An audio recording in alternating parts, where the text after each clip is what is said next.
Welcome everyone to the fifth edition of EconPol. My name is Maithreyi Seetharaman. I will be facilitating this 2021 edition of this gathering.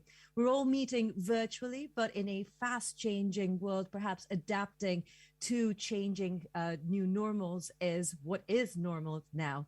With that spirit of adaptation, we're all gathered here for these 2 days of conversations and sharing of research. And of course, we begin on the same day as the G20 finance ministers and central bank governors convene in Washington for their fourth meeting under the Italian G20 presidency. Now, the discussions in Washington will be on issues related to the international economy and global health and on the efforts geared towards more sustainable growth. Now, we know that global recovery is happening at a solid pace, but mainly thanks to the rollout of vaccines, but it does remain uneven across and even within countries and exposed to downside risks. Here at EconPol today, we're going to be narrowing that focus to essentially determine the state of fiscal resilience here in the European Union and just how prepared Europe is for future crises. Between today's keynotes of Olivier Blanchard and Daniel Gross and the plenary discussions and tomorrow's more academic focused sessions, we're going to do a deep dive into the latest research that we have on the topic and discuss it with experts from national and European institutions and also, very importantly, the private sector. The topics that we're going to cover in these 2 days include attitudes towards public policies, international taxation, public policies for a green transition, and of course, other relevant and current research from the EconPol network. Before I get started, I do want to cover a few bits and bobs of housekeeping that we should all be aware of.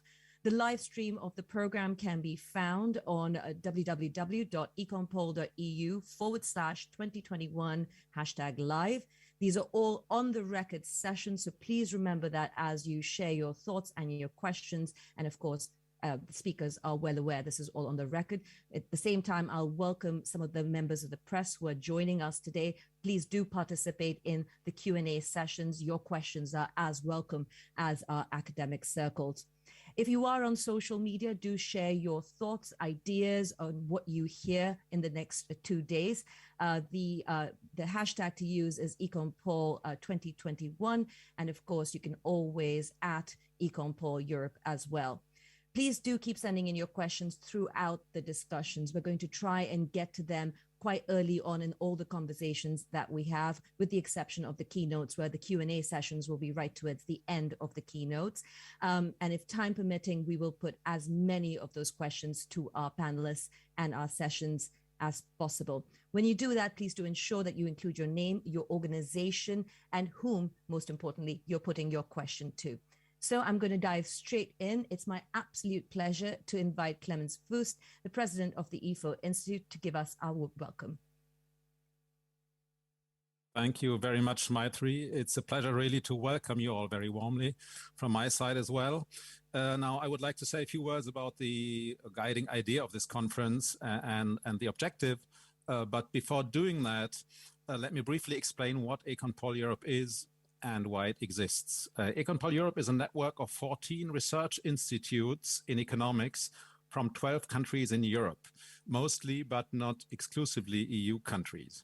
The objective of the network is to carry out research about economic policy issues which are relevant to European integration and to contribute to the public debate and to foster debate across borders in Europe. The research is about things like sustainable growth and best practice, EU policies and the EU budget, capital markets, and governance and macroeconomic policy in the European Monetary Union, for instance. The network was founded in spring 2017 by the IFO Institute, along with 8 renowned European research institutes, and 5 additional partners joined the network in January 2019. And now the foundation of EconPol Europe was made possible by an initiative of the German Federal Ministry of Finance, which has provided financing for the first 4 years of the network. An important function of this network is to build bridges between the national policy debates in the member states and the sometimes rather different debate in Brussels. Now, let me say a few words about this conference. As the title says, this conference is about resilience in the area of fiscal policy.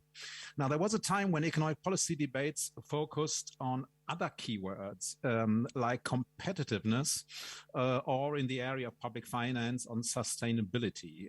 Since the COVID pandemic and the experience that it is important to be prepared for shocks, resilience has become a new as it were, leitmotif of economic policy. Now, I think it's easy to agree that being resilient is desirable, but it is much more difficult to agree about what resilience really means in the area of economic policy and in particular in fiscal policy. There are economists who say that resilience requires an active fiscal policy which supports economic growth and inclusion, but the trouble is that this sometimes comes at the price of growing public debt. The debt to GDP ratio in the US is now higher than at the end of the Second World War. And in Europe, it has also reached record levels. In Italy, for instance, the debt to GDP ratio is approaching 160%. Now, one view is that this is not very much of a problem because interest rates are low and debt ratios can be reduced relatively easily if the economy grows and interest rates remain low. Therefore, some economists argue more resilience actually requires, at least in the short term, even more deficit spending because fiscal policy is needed for public investment and other spending, which makes the economy more resilient to future crises. The other opposing view is that the rising debt levels undermine fiscal resilience for a number of reasons, in particular because interest rates can change quickly and trust in the ability and the willingness of countries to service their debt is fragile, in particular if these countries are members of a currency union. Now, the objective of this conference is to discuss these and other perspectives on fiscal resilience. I believe that the opening keynote by Olivier Blanchard and the keynote later today by Daniel Gross will offer two rather different perspectives on this debate. And the panel discussion will add yet other perspectives. Now, I am very much looking forward to learning more about these complex issues and gaining new insights into this question of what fiscal resilience is and how we can achieve and improve it. Now, let me stop here. I'm sure this will be an exciting conference.